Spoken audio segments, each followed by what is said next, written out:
komanda batayo w'u Burundi twari twababwiye generali wa Wazalendo naho amaze kuhasiga agatwe. Ni ukuvuga ngo generali wa Wazalendo nawe yarashwe, ariko byari byagizwe ibanga. Ndaje nkubwira uburyo yaje kuboneka n'umurambo we ukaza gutahurwa aho wari uherereye. Ari nako kandi indege zananiwe noneho bohereje za helicopter de guerre cyangwa se kajugujugu z'intambara. Izi zo zirahanurwa ye. Tubifurize igicamunsi cyiza bakunzi ba Machachari Official. Tugarukanye rero amakuru agezweho ni imirwano yaramutse ibera muri territoire ya Warikare muri groupement ya Ruberiki. Tugiye kuyiva imuzi n'umuzingo tubabwire uko imeze magingo yangaya. Turaza kuba rero atwerekera ndetse no mu misozi miremire ya Minembwe aho ikitwa Sokoyi 25 ikitwa Kamikaze drone, Kamikaze K6, ikitwa CH4 byamaze kunanirwa, bakaba bamaze kohereza kajugujugu z'intambara. Tugiye kugaruka rero kuri urugamba ruri ahangaha, ariko kandi nyuma yuko urwo rugamba rukomeje kuhabera ni nako ikitwa Wazalendo zikomeje kwigamba ngo kwigarurira uduce tugeze muri dutandatu. Ahangaha mu Minembwe rero haje kwicirwa umugenerali autoproclamé. Ndaza kubabwira uyu generali rero yateye agahinda gakomeye cyane. Ndaje mbabwire uyu generali ninde, yarwanaga ku ruhe ruhande. Nyuma yuko twababwiraga abakoloneli bo muri FDNB, abakoloneli bo muri FRDC, amakuru hari generali noneho wo muri Wazalendo nawe wahasize agatwe. Murabizi ko dukunze iyo twababwiye tuti Minembwe iranyerera niko biba bimeze. Ibi ngibi ndagenda bigarukaho mbive imuzi n'umuzingo. Ari nako kandi ndibuze kubumvisha cyangwa se ndibuze kugaruka ku nkuru ya kapiteni Ziri watorokanye abasirikare 38 nkuko twagiye tubigarukaho, ariko noneho ntitubyinjiremo neza. Uyu mugabo amakuru mfite muri FRDC yamaze kugera, yari umugambanyi muri FCM 23, ariko no muri FRDC nanone naho ni umugambanyi. Amakuru aravuga ko bagomba kumufata bakamuta muri yombi ngo kuko batekereza ko nubundi ngo ashobora kongera kugaruka. Uyu mugabo benshi bakomeje kuvuga ko yabaga muri 33e region militaire, 34e region militaire. Wapi yahoze muri 33e region militaire kuko yiripoting aho bita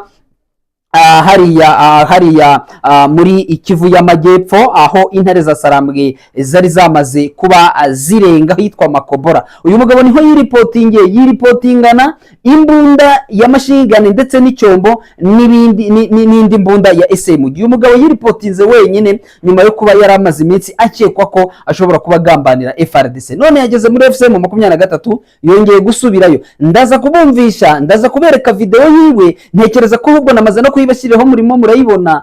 Uyu ni umwe mu bagabo bazwiho gukorana na FDLR ku rwego rukomeye cyane. Aha kuri telefone uraza kumwumva arimo arahamagara ngo mubwire afande Gafirita cyangwa se Colonel Gafirita ngo yuko ndahangaha. Uwo Colonel Gafirita ni Colonel wa FDLR Foka. Ndaje mbibabwire neza cyane uko uyu mugabo ibye bihagaze. Ariko kandi saho ngaho gusa uraza kumenya ko hari amakuru ava muri territoire ya Masisi ambwira ko ahitwa Nyabikeri n'ahitwa Ndurumo haramukiye imirwano ikomeye cyane. Ikitwa Wazalendo zo mu mutwe wa ANCDH bari bashaka kwigarurira Ndurumo na Nyabikeri, ariko bakubise izakabwana. Force zaturutse aho bita Impati n'Ikarengera baje kubasubizaho ku rwego rukomeye cyane. Iyi ni ingingo nayo ngomba kugenda ngarukaho nkababwira uko situation zimeze. Umutware wahitwa Kateku, ahangaha Kateku twabibabwiyeho dusimbuka, ariko ahangaha ni muri groupement ya Ikobo. Ndababwira ko umushefu ahangaha mu byukuri yaje gushimutwa na Wazalendo ndetse akanicwa. Uyu mugabo rero akaba yaramaze gusa amasaha 48 ashizwe ku buyobozi. Urumva ko mu byukuri ni ibikorwa biteye ubwoba aho AFCM 23 igomba kuba vigila muri axe hafi ya zose. Ari nako kandi turi buze kugenda tugaruka ku nkuru zigiye zitandukanye aho bavuga ko mu byukuri magingo yangaya muri axe ya Lubero naho hakomeje ngo kuba kugira ubwoba, ariko kandi agaruka no ku rugamba rukomeye cyane rwaramukiye muri axe ya Nyabyondo mu bice bigiye bitandukanye. Urugamba rw'amagasa rwatangiye mu masaha ya mu gitondo, aho amakuru tugera tubwira ko ahangaha ari muri axe ari muri axe mu by'ukuri zikontorwa FC mu 23 ariko iki gitero kikaba kitigeze gitinda cyabereye hariya muri axe hagati ya Mungazi ndetse na Gasheberi. Ngewe nitwa Macacari nyemerera ntabwo ndibuze gutinda amakuru ngiye guhita nyatangirira mu by'ukuri muri Kivu y'Amajyepfo kuko amakuru menshi tuyafite muri Kivu y'Amajyaruguru. Reka nanzikire muri Kivu y'Amajyepfo. Kivu y'Amajyepfo bimeze bite? Uru rugamba rw'iminembwe ni urugamba rutoroshye cyane. Ni urugamba rwatangiye ku munsi w'ejo bundi. Ku munsi w'ejo rwirirwamo, ruzamo ibikoresho byose, ruzamo Sukhoi 25, ruzamo CH4, ruzamo indege zigiye zitandukanye ndetse mu by'ukuri z'intambara, ruzamo abasirikare b'uburyo bwose. Ariko Charles Sematama twirwaneho barabwiye bati Minembwe iranyerera ntacyo muri bukore. Twababwiraga abasirikare barenga 26 hagati ya 23 na 24, ariko ubu ngubu amakuru akomeje kutugera tubwira ko umwe mu bajenerali bemerwaga muri iriya axe yaje gupfa nawe arashwe na twirwaneho. Saba koroneri gusa, abajenerali nabo batangiye kugerwaho. Uyu generali ndaje mubereke mu murebe neza, nguyu generali Byamungu. Nguyu generali Byamungu muramubona, uyu ni generali autoproclamé wa Wazalendo, bamwita generali Byamungu Bichweba. Akaba ari umwe muri Wazalendo ariko bakomoka muri Uvira. Akaba yabarizwaga mu mutwe wo kwa CNPSC kwa General William Yakutumba. Yakutumba afite abajenerali benshi. Buriya niwumva ngo CNPSC afite abajenerali benshi, afite abitwa ba Mamadou, afite uyu nguyu, afite n'abandi bagiye batandukanye. Uyu rero yari umwe mu bajenerali muri CNPSC, akaba yitwa Generali Byamungu Bichweba, akaba yarasiwe hariya. Iki bigaragaza yuko ari uko nguko. Ati huzuni sana, hii habari imetushitua, imeshitua watu wengi sana. Pumzika kwa amani, General Byamungu Bichweba. Wazalendo watakukumbuka daima kwa kazi yako, mabadiliko ya Uvira. Uyu bamusengereye isasu ryo mu gahanga rya twirwaneho ritajya rigira irya kabiri ry'intare za Sarambwe ry'Amadubu. Uyu nawe yasanze abandi bakoroneri kuva mu kwezi kwa kabiri kugeza ubu ngubu bamaze kugera mu bakoroneri 6 barenga, ahubwo 6 bamaze kurasirwa hariya muri Haut Plateau. Gusa nukuvuga ngo abo ni 6, ariko buri rugamba uko bagabye igitero uwagiye yowe igitero arahasigara. Ibi nabo bibabwiye mugira ngo wenda ni ugukabya, ariko nuko nguko situation zimeze. AFCM 23 MRDP twirwaneho bivuganye komanda batayo y'u Burundi, bivuganye komanda batayo wa FRDC, bivugana na generali autoproclamé wa Wazalendo. Ngayo nguko ni urugamba. Mukanya mbonera Lawrence Kanyuka avuga ko za ndege zananiwe, ahubwo bakaba bohereje helicopter ziturutse muri Kalemi. Indege za kajugujugu z'intambara nazo zigiye gutangira kurasa. Aho bitandukaniye rero na drone mwabantu mwe, kajugujugu z'intambara, kajugujugu uri muri kajugujugu umuntu akurasa kureba. Biramutse mu by'ukuri zitaje ngo zihanurwe zirazo kuzihanura, ni ibintu mu by'ukuri toto bishobora koroha, kuko ntekereza ko bundi 12 irayisharing ikayirasa kabisa, birashoboka niziza zo ziraraswa. Gusa ari kajugujugu z'intambara Kongo ifite zishobora kuba nazo zatangiye kuza muri urugamba, bigaragaza umugambi mubi kabisa wo kurimbira abaturage b'abanyamurenge. Niko mu bice bigiye bitandukanye cyane cyane Buruseli mu Bubirigi ubu tuvugana hari imyigaragambyo y'akataraboneka. Mu Bubirigi ariko imyigaragambyo abaturage barimo barigaragambya bavuga kuri mu by'ukuri bavuga kuba mahanga ntacyo avuga kuri ubwicanyi bukomeje gukorerwa abaturage. Hanyuma iyi nkuru nyivuyeho ngiye guhita ngaruka gato, ubwo sindi butindeyo, mpisenza automatiquement nikubise ahangaha muri axe ya Karehe. Muri Karehe haravugwa iki magingo ayangaya? amakuru mfite nuko uyu mugabo uyu nguyu ngo ni kapitene, uyu nguyu ngo ni kapitene zirimo abagabo. uyu nguyu amakuru mfite nuko bamukuye muri Ziraro bakamujyana, bakaba bamwerekeje aho bita Busurungi. Bamujyanye Busurungi na force ze kuko ngo batari kumwizera neza. Uyu mugabo nuwuhe kwanza? Ariko mbere yuko wenda uyu mugabo mugarukaho, mwibuke ko hari ibitero byabereye mu gace kitwa Nyamugari muri Karehe. Ibi bitero bikaba byasubijwe inyuma na FCM 23 Nyamugari igahita ifatwa, Nyamugari igahita iba Tombe. Ahangaha akaba ari muri groupe Manudi ya Ziraro. Murumva ko uduce mu byukuri turi hafi ya Tushunguti AFCM 23 ikomeje kugenda itwigarurira kugira ngo umutekano uboneke. Tuzere Karere ni muri Masisi, ni muri territoire ya Masisi. Nicyo nshaka kugarukaho. Uyu mugabo bamumanuye bamwerekeje Busurungi, ariko kuba uyu munyagwa ziri yiripotinze akiripotingana n'abasirikare naho agiye guhita atabwa muri yombi. Tubibutse ko naba basirikare bagiye biripotinga bakagenda, bajya bakajyana nko za Congo Central, kwa kundi ntuza yari yababeshye wa mu porte parole wa FRDC wahagaritswe wo bitaga Efomi Sylvain Ekenge.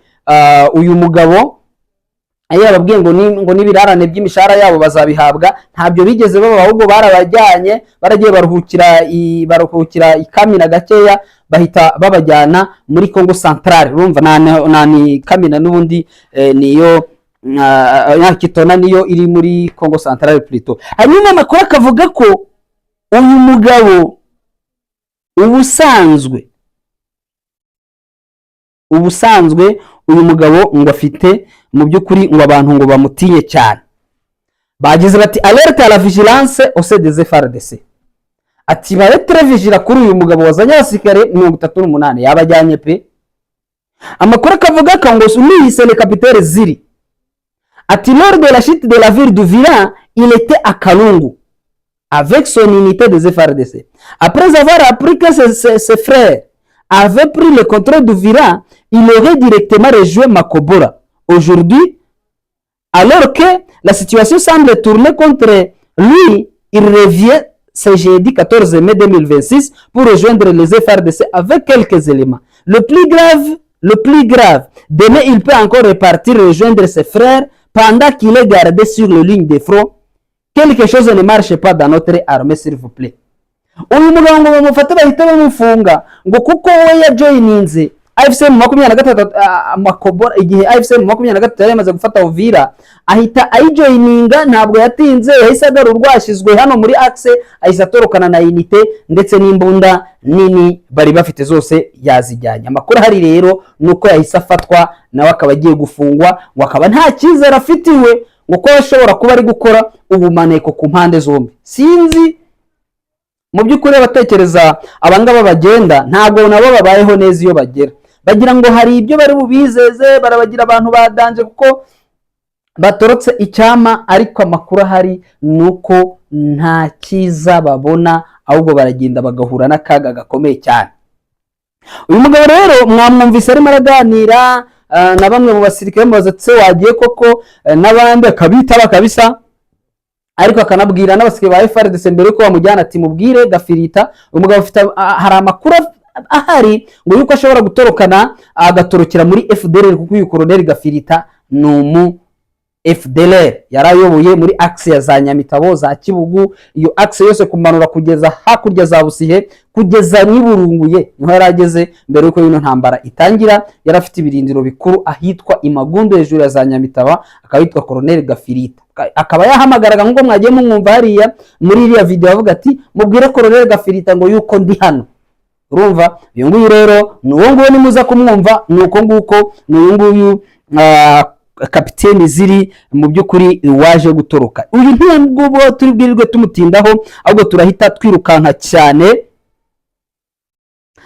Makuru ndabona Brigadier General Dunia Kashindi Fabien Commander uyu nguyu ni bya bindi n'ubundi yakoraga, ariko ndabona uburwayi bwa Ebola bwongeye kugaruka muri Repubulika Iharanira Demokarasi ya Kongo. Iki ni icyorezo gikomeye cyane, ndabona muri axe ya Ituri nkuko AFP imaze kubitangaza ngo hamaze kuboneka ka ziri positive cyangwa se ziri confirme za Ebola. Urumva ko rero ari ibintu bitoroshye cyane. Munyemerere rero tuve ahangaha twari turikiri muri Masisi bahereze operation yabaye mu kanya ibera mu bice byahari iwacu muri territoire ya Masisi, cyane cyane muri groupement ya Bashari Mokoto hakurya y'umugezi wa Rushoga. Byagenze bite? Amakuru aratubwira ko ari abarwanyi bo mu mutwe wa ANCDH.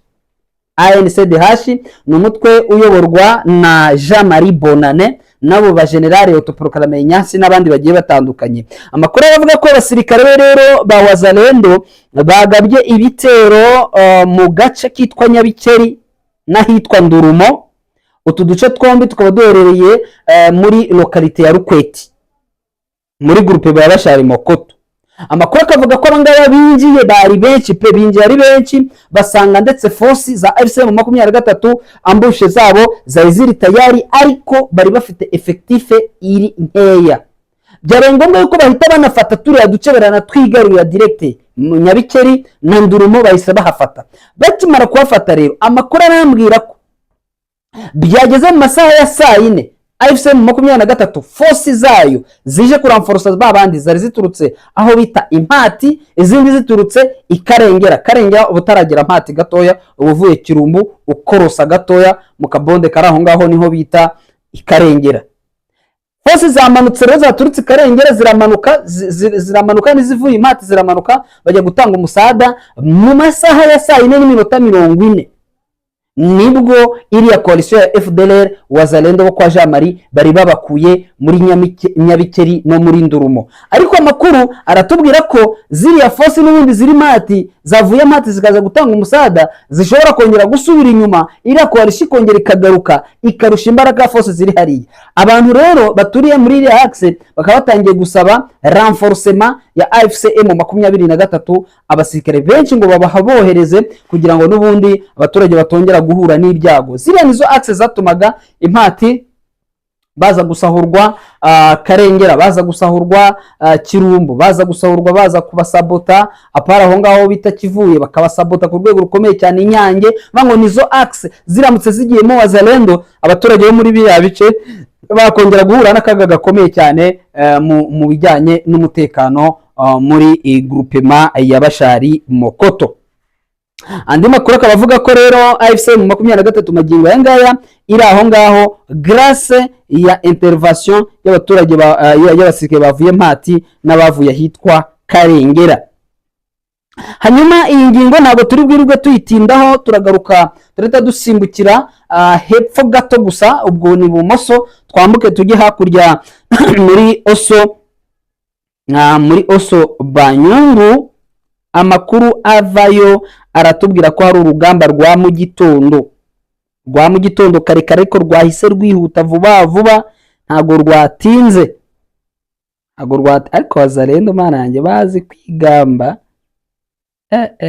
bazi kwigamba kabisa gufata uduce. Banza bajya bagira ngo gufata uduce ngo ni ibintu bipfa kuza utyo ovyo ntago bipfa kuza ovyo. Amakuru dufite iyo muri cyerekezo cya Nyabyondo ni uyu munsi mu masaha ya mu gitondo tariki 15 z'ukwezi kwa gatanu, ni urugamba rwaramukiye mu gace ko bita Burubi. Iyi Burubi mwibuke ko iyegeranye iri hafi ya Gasheberi muri groupement ya Ruberiki muri territoire ya Warikare muri secteur ya Wanyanga. Ni ibitero byaramutse bigabwa na coalition ya Wazalendo na FRDC nyuma yo kumva yuko AFCM 23 hari ingabo nyinshi ziri muri Nyabyondo. Bakimara kumva ingabo ziri muri Nyabyondo bahise batekereza Pinga, bahita batekereza Warikare centre. Ariko cyane cyane bumva ikibazo kiri kuri Pinga, akavuga bati Pinga irafashwe, bagiye kumanuka Rwibo bakubite ba advancing bagende mpaka bagere Mutongo bagere na Pinga, ubundi Pinga ifatwa. Ati Pinga ni ifatwa, ariko sindabona M23 ipanga gukubita ka Pinga di bikaramverse irahagenda yajya ko kageraho ikakihorera.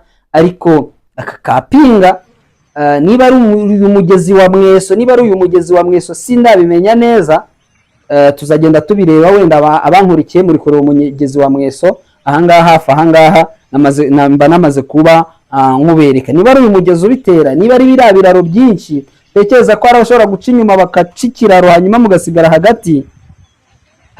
Ntago byoroshye mu by'ukuri. Hanyuma amakuru mfite magingo aya ngaya nuko imirwano yabereye Burubi ibera no ku musozi witwa Muhanga hafi ya Gasheberi, aho ibingibi byahagaritse trafike iba hagati ya Gasheberi na Mungazi.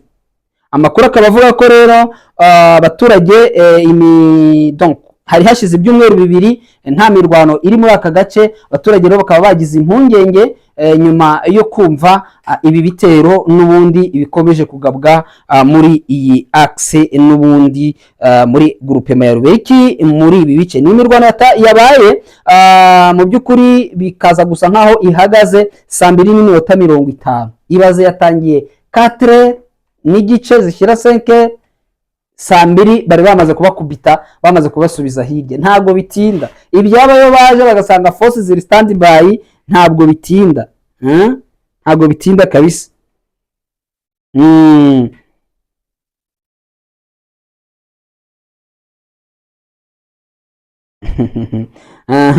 N'abantu baba barimo kumbaza utuntu turi aho ngaho, gusa ntekereza ko ibya uriya mukapiteni nabibabwiye yuko no muri FARDC hadashobora kuza kugumamo, bitari buze kumworohera. Ntekereza ko kandi ikindi ntekereza ko andi makuru muri kugenda muri kumbaza mba ndi buze kuyabashakira neza cyane. Kumbaza amakuru ni sawa, abantu bakayishanja ukanyandikira ukambwira uti ibingibi bituma nangiye inkuru nyicukumbura nkajya kuyishakisha hirya no hino. Abambaza kubijyanye n'ihindagurwa ry'inzego nk'abantu mwe, ziriya ni inzego za gisirikare, biba bintu bisaba kubyitondana, nta mpamvu yo kubinyomoza, nta n'impamvu yo kubyemeza mu buryo bwuzuye, cyane cyane yo nta communique officiel ibihari.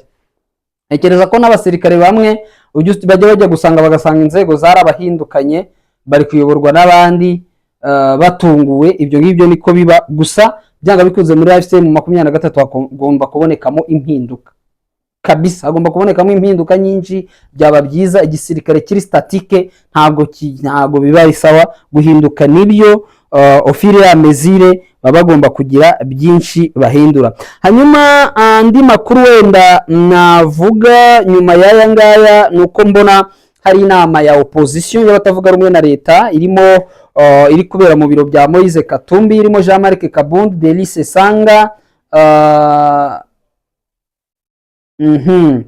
Delice Sanga, Martin Fayulu, Marley Vuvu na RG Amatata Ponyo, aho bari kwigira hamwe ibijyanye n'ibyo Perezida Felix Antoine Tshisekedi Chilombo yamaze kuba agaragaza. Hanyuma nsoze mbashimira cyane kuko mukomeje kungaragariza yuko turi kumwe. Gusa uyu generale nababwiraga ushobora kuba yafashwe, mu by'ukuri aracyafungishijwe ijisho.